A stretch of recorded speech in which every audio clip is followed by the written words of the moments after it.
Hi folks, welcome back to We the People. I'm Dave Gallus, your host, and we're here in the Las Cruces studios and we're broadcasting on the Las Cruces channel. So look for us on that. This series that I've been having is about introducing Hispanic folks in the community. There's a strange phenomenon that the Hispanic community, I find for the most part, are very traditional, strong conservatives, and yet they're Democrats. It's like, I don't understand. So what I'm doing is bringing people in that can talk about their story. Some people are lifelong Republicans, some lifelong Democrats, and it's interesting to hear the stories. So today's guest is my good friend, Juan Garcia. Juan, welcome to the show. Thank you. Appreciate it. So you have a very interesting background. I'm sure the audience would like to hear. Now, you didn't come up in a rich environment. Tell me about your upbringing. Yes, my parents migrated legally to the U.S. in about 1960. I was about 5 years old. Okay. I was raised in a little small Mexican barrio, very, very poor. My dad worked, I think he had 2 or 3 jobs back when he was making 80 cents an hour back in those days. Okay. My mom was a housewife.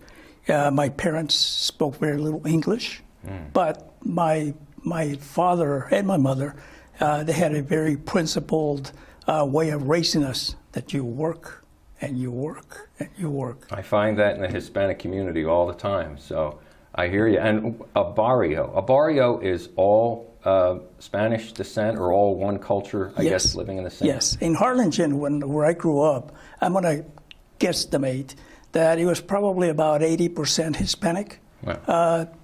10-15% white, Okay. and very few blacks. But it was a very poor neighborhood. I mean, small wooden houses. Wow. Okay, that type of living. That's different. You know, it's funny because some people think that Hispanics are a minority. Well, not in southern New Mexico. I think Hispanic background is like 60 to 68%, something like that. I'm the minority for a change, and that's very interesting. But, that's right. And I really am interested in the culture, and it seems like it's really based on tradition, respect for elders, a good work ethic. So how did your schooling go? Well, I dropped out of high school at 17 for no reason whatsoever. One day I was having lunch at the cafeteria, and I said, I'm leaving, getting out of this blank place. And I walked down to the recruiter, who was about maybe a mile, 2 miles down the road. And I asked the recruiter if I could sign up. I was military 17. Recruiter? It was the Marine Corps, yes. Up until the time I decided to walk to the recruiter's office, I had no plans to join. I knew very little about the Marine Corps. My parents didn't know because I didn't know. Okay. So I walked in, and long story short, that evening the recruiters came by to the house. Since I was a minor, my parents had to sign the authorization, the release, and my parents were asking me, what are you doing? What did you say? And I said, I don't know. But it was the best decision I made in my life, because about 5 days later, I was on my way to San Diego to boot camp. 25 years later, I retired. 25 years as a Marine. Wow. And I retired as a Master Gunnery Sergeant, which Wow. is the highest enlisted grade you can have in the Marines. So it was a great decision on my part. You come from humble beginnings. You drop out of high school. You join the Marines. You put 25 years in. This is a real conscious effort you have to make. You make the highest rank in the Marine Corps in the enlisted as a sergeant, a master sergeant. It's like, holy smoke. Okay, and I know your story gets better. So now, after 25 years, could you tell me some of the background when you were in the service? Sure. So while I was in the Marine Corps, I transitioned as I progressed in rank.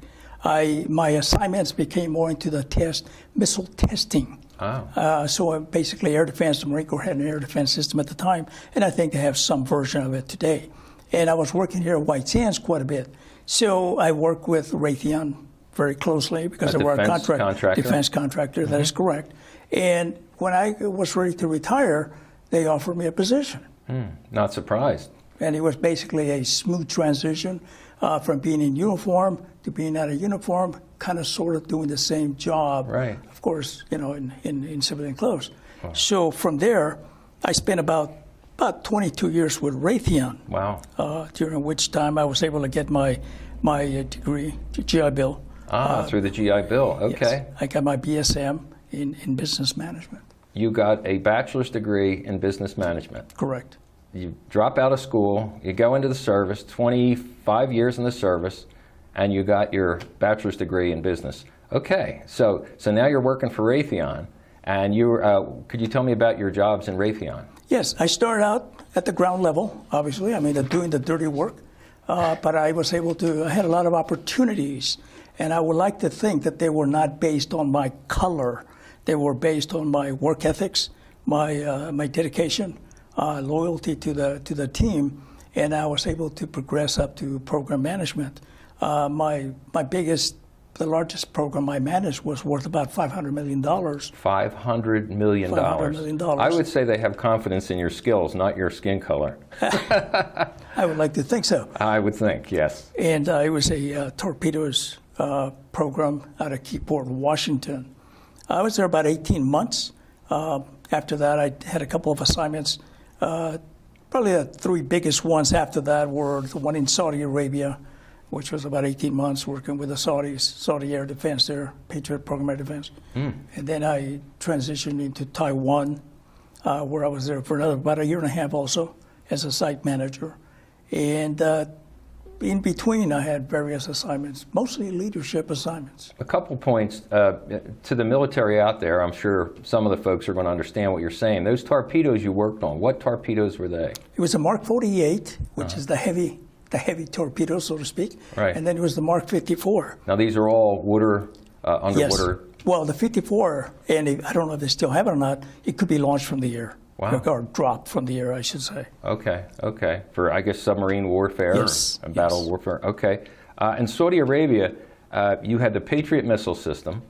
And then in Taiwan, you were telling me a little bit about all the coverage that this radar did, how many countries it protected. Could you tell me a little bit about that? Yes. So in Saudi, Raytheon, what they would do is they would remanufacture the Patriot system batteries. And we would, in turn, my job was to make sure that after the upgrades were performed, that the system was functioning as they should. Okay. We would assemble them in a battery environment, and then we would test them and so forth and so on, to include missile or live tracking. In Taiwan, I was responsible for the site where they had a radar, U.S. provided radar that, and I can't get into a lot of details, but it had a very long range. Okay. So you were protecting a lot of areas, a lot of countries, as a matter of fact. Okay. Well, we won't go in that. So we talked about opportunities in some of the classes, and we talk about Hispanic folks, and really, I'm part of the Hispanic Conservatives Outreach Committee. It's a form of the Republican Party, but it seems like it's its own entity, which is all about understanding the Hispanic community and reaching out to them and saying, okay, folks, are you really a Democrat? I mean, because I know John Kennedy Democrats are a whole lot different than the Democrats we have today, and I just hope that the people understand what that is. And we have a very large Hispanic community that are mostly Democrats. So, and I personally don't care how people vote. I mean, I don't personally care how people register. I do care about how people vote, but I want them to be informed about things. And the only way to do that is to have people that have come through different, social environments that are a lot of Democrats and all. So you were telling me a little bit about your family as far as your folks. Were they Democrat, Republican? Well, so initially my father and my mother, before they became citizens, they were always their ethics are no different than ours, the conservative movement today.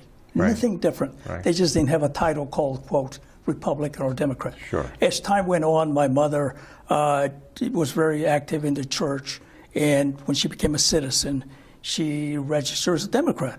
Everybody was registered as a Democrat. That was the thing to do. Sure. My father, when he became a citizen, he registered as a Republican because he aligned very closely with the ethics that we have in the Republican Party. respect for the law enforcement, work, grab yourself by the bootstraps and raise yourself up. Obviously, that's exactly what you did. And that, well, I didn't have a choice because my dad pounded it into me, okay? Okay. And in addition to that, in the Marine Corps, it was based on merit. What did you do, not what was your color? And, my time in the Marine Corps, I'll be honest with you, I don't recall racism as an issue. Right. I mean, we were all Right. green. We were all abused in boot camp equally. It was a thing to do. Sure. And when I say abused, I'm joking about that. I know what you mean. It's to keep people, so when you're in a command situation, you're in combat, you have to follow the Right. law, the rules, or otherwise people die. But it was not by race. Right. It was all by merit. My mother, as we started engaging in discussions as to... Now, your mom was a Democrat. She was a Democrat. Okay. And she used to tell me about the church, about, how everybody voted Democrat. People didn't really ask questions. And when I would have a discussion with my mother as to why are you doing this? Well, give me the subject. Give me the reason why you think that way. You made a very important statement. You said people don't ask questions. Correct. But you asked your mom the question of why. And she couldn't answer. Okay. I find that typical when I talk to I have many Democratic friends, and when I ask them questions like that, they either, or, they evade the question or they run away. And really, I would like to have the discussion, the critical thinking that says, okay, maybe I'm wrong, because I'm probably wrong 50% of the time. So asking the question is so important. So you're talking to your mom. When you ask your mom why, she couldn't answer. So she often could not answer. And I had a very close relationship with my mother. It was never confrontational, of course. We had a very good relation. So as time went on, I would give her examples. I would say, Mom, do you see what's going on? Do you see what's happening? Mm-hmm. Do you see what you voted for, who you voted for, and what he's doing? Right. And eventually, one day, she basically says, you know what? I told the people at the church that I am not longer going to be a Democrat. Of course, she was still very popular, but of course they didn't like that. Sure. And then the most interesting part of this whole thing, Dave, is that once she converted over and she understood the fallacy, the deficiencies of the Democratic Party, she started convincing people of the areas that they were at. And some people started transitioning to the Republicans. Okay. Now, nobody made it very public because they would have been chastised, even though it was a church environment, sure, for converting. But it did happen. Converting. Boy, that's a nice statement. I like that. And really, to me, it's just a matter of truth. And I would say to my Democratic friends, okay, we see what happened in our past election. I think President Trump won the election, but it was not a fair election. So I would switch it around and say to my Democratic friends, do you think it was a fair election? Well, they probably, if they answer honestly, they would say no, probably not. Well, then I would say, well, how would you feel if that happened to you? What if the Republicans cheated in an election? How would you feel about that? So it's just a matter of, you treat others like the way you want to be treated. And that's the way you grew up. That's the way I grew up. I grew up Catholic. And the nuns beat the crap out of you. So, and you never went back and told your folks at home that you had trouble with school because you get another beating. That's right. So that was happened discipline. To me. Okay. That happened to me. Okay. So. I've made many mistakes when I was a kid, and when I would say the wrong thing, my brother would just look at me and shake his head and say, "Oh, Dave, you're too honest." Well, look, we're going to take a break. We're going to come back and we're going to continue this discussion. But folks, I'd also like to let you know about there's a website, the Hispanic Conservatives Movement. But the producer will bring that up on the screen. It's Hispanics-conservatives.com. Go to that website and see what we're all about. So we'll be back in a minute after some short commercials.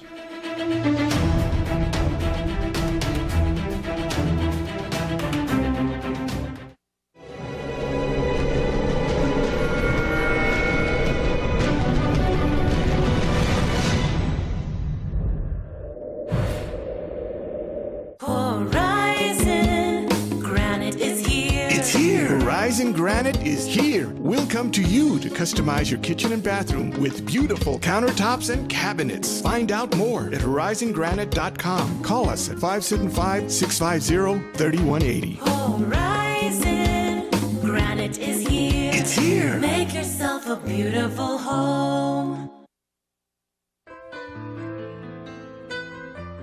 Hi, I'm Ray Bamberg with Here on Earth. I would like to invite you for a free hearing evaluation to our office. We've been here in southern New Mexico for 34 years helping people hear better.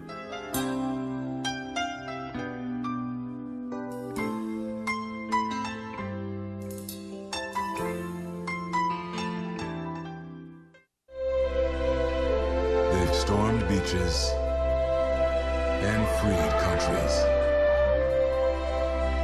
They've raised our flag and our hope. They've been called leathernecks. They've been called devil dogs.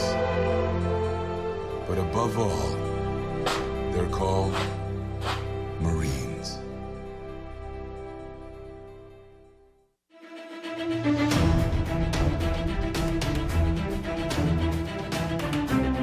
Hi folks, welcome back to We the People. I'm Dave Gallus, your host, and we're here at the Las Cruces studios broadcasting on Las Cruces channel.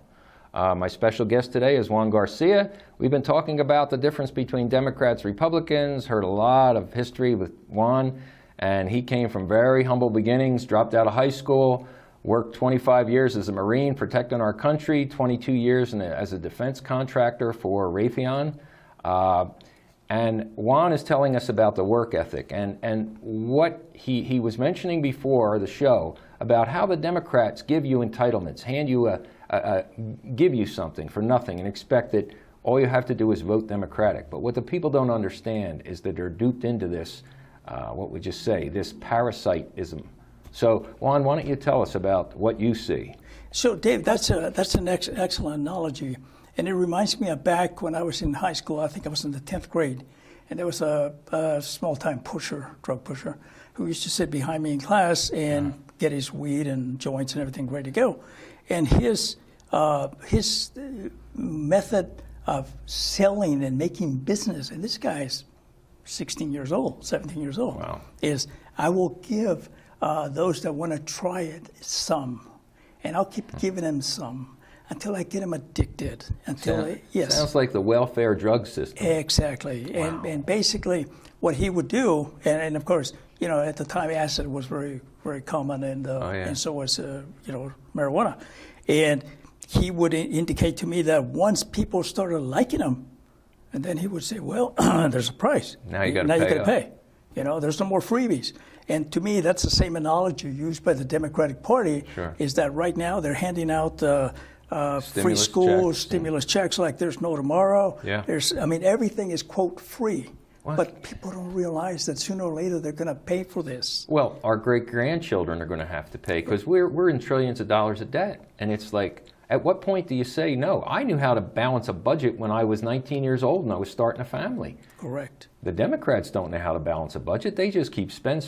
And, when they talk about this, the COVID relief, the money that they want, a very small portion of that is going to help the businesses that have lost their businesses, people that have lost their jobs, lost their homes. Very little has gone to that. They're paying for other things. They call it pork. Well, and that's correct. But in addition to that, what I believe that the Democrats keep pushing for is to get people addicted to that money. And then people say, well, if the Republicans win, the money's going to go away. Now I may have to work. Now I may have to do something different. And I realize that not everybody, takes the money for nothing. I'm sure there's a lot of people that need it. I got it. Sure. I understand it. But until people realize that the Democrats are using this drug pusher mentality to addict people to those handouts, nothing's going to change. Well, let's just say, when you dropped out of high school, if you got involved in drugs or if you just went on welfare, your level would be here forever. And the government would adjust that level to keep you happy, just at that level of pacificity. But if you have proved that you've gone beyond that, and there's no limit to how much money you can make, you could have a family, you could just keep going and going. It's only limited to your imagination and your work ethic. That is correct, and you're right. The government, quote, doesn't control me, per se. In a lot of ways they do. Well, but I chose my own path. Right. Okay, and I work hard. I mean, I'm not the only one. I mean, there's thousands, millions of people that do the same thing. Wow. And the sad part is that so many Hispanics think the same way that I'm talking about. Sure. My dad is, I mean, he's a diehard, the Republican, whatever you want to call him, but his ethics are still the same. And it's unfortunate that people just don't see it, and they believe that the Democratic Party is it. You know what I find, that I had a friend that he was telling, he's a Democrat, and he's a very good friend, and I said, I don't understand why you're still a Democrat, because you talk like a conservative, and that's Republican, certainly closer to Republican than Democrat. And he said, my grandfather was a Democrat. And I said, well, I understand that, because what I do see in the Hispanic culture is tradition, respect for elders, and a very close family orientation. So they don't want to upset the family. But his grandfather passed away. And it's like, Sure. How long do you hold the tradition? And you don't understand. So, it's that, like you say, it's that I'm going to keep giving this to you as long as you vote for me. Correct. But what they don't understand is the Republican Party will give you opportunities, just like they did in the service, just like they do at Raytheon, because they recognize your work ethic. So you're going to have opportunities if you put your effort forward. And there's no limit to what you can accomplish. Not only that, it's not about black, white, brown. The Democratic Party, if you look, folks, the Democratic Party is always focused on dividing people, making an enemy, whether it's man versus woman, homosexual versus heterosexual, black versus white, brown versus white. It's always division. If you look at it that way, you'll start to see the pattern, and you'll understand that you're being used. So, back east, in Philadelphia area, there was a lot of Mexicans that I'm sure were legals, and they worked on the mushrooms farms, agriculture. They were construction workers. They were landscapers. I never saw people work so hard. The Hispanic community could teach us gringos a whole lot about work ethic, work from when the sun comes up till the sun goes down, and the family. That's where you folks have it way over us, where our families have been destroyed. Your families have stayed solid. So we could learn a lot from the Hispanic community. So, and the faith-based, tell me, I don't know, are you Christian? I am Christian. I was born a Catholic, raised a Catholic. I kind of deviated a little bit from the church. I was not happy with some of the scandals that were going on. Sure. And I wasn't happy, and this may not sound very popular, I wasn't happy with the Pope that we currently have. Oh, I'm not happy with him I don't either. like his socialistic views. Well, a man that allows abortion, come on now. I mean, he doesn't read the Bible. So to me, it's between God and myself. Yeah. But I mean, I don't have anything against anybody's, beliefs. I just choose not to publicly engage in an organized religion. I hear you. I feel the same way. I have a very strong faith, and that really makes for a happy life for me if I follow God's laws. But I don't want to beat anybody over the head with the Bible. Correct. And the way I act and the way I treat people is a reflection of how I feel in here. That's it. And I Yes. feel like that's my conscience. That's that spark of God that's in me. But I'm not trying to beat anybody up with it, and I don't want to judge anybody. When I was in Saudi, I had an opportunity to meet various Muslims. They were my coworkers, military, civilians, and we used to have beautiful conversations just like I'm talking to you. Neat. When I was in Taiwan, I got a chance to meet a lot of Buddhists, and we had conversations just like I'm talking to you. How about that? But we all wanted the same thing. Sure. Okay. It's all peace, togetherness, Yes. working Yes. together. And that's another thing, the difference between the Democrats and Republicans. The problem with our Republicans are that we're free thinkers. We're independent thinkers. So we'll argue amongst ourselves, but we're not unified like the Democrats are. Now, the Democrats are unified in that they have people brainwashed, or they've offered them so much that they're afraid not to vote for them because they'll lose their handouts. So if people can recognize the difference between the parties, Republican Party, as far as I'm concerned, is faith-based, freedom, family, work ethic, work for a living, and you're only limited by your own work ethic, how much energy you put into it, and your imagination. Correct. So I agree. I think there's so many things that we can talk about that are the big differences, and hopefully people will understand as we continue with this series. So let's see.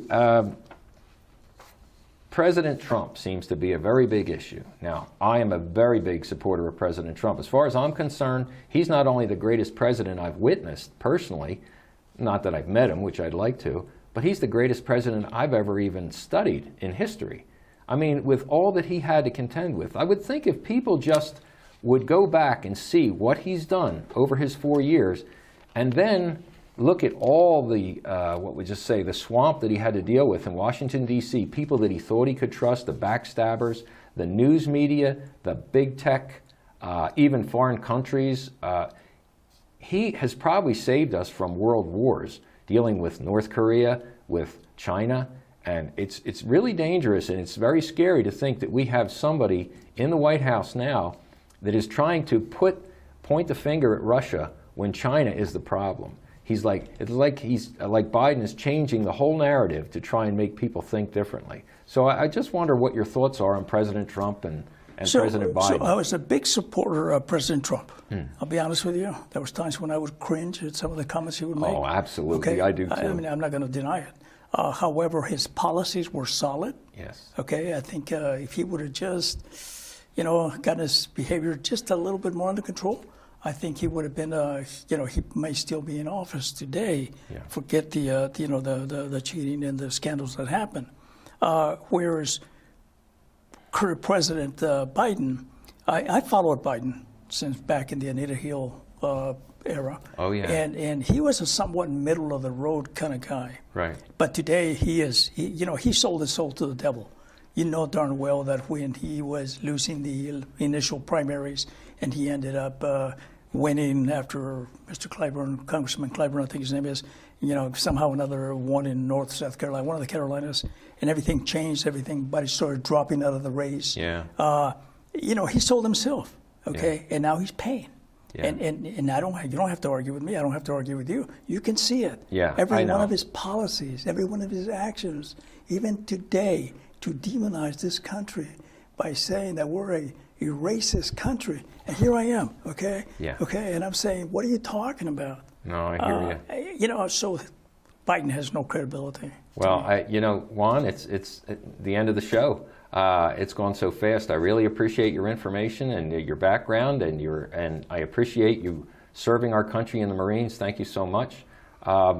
So, folks, we'll be back again next week. Remember, you can go to the Hispanics-conservatives.com website to see what the Hispanic conservative movement's all about. Juan Garcia, he's got his phone number that was on the screen. Hopefully you can bring that back, as well as his email address. And again, we're broadcasting from Las Cruces Studios. This is the Las Cruces channel. See you next week.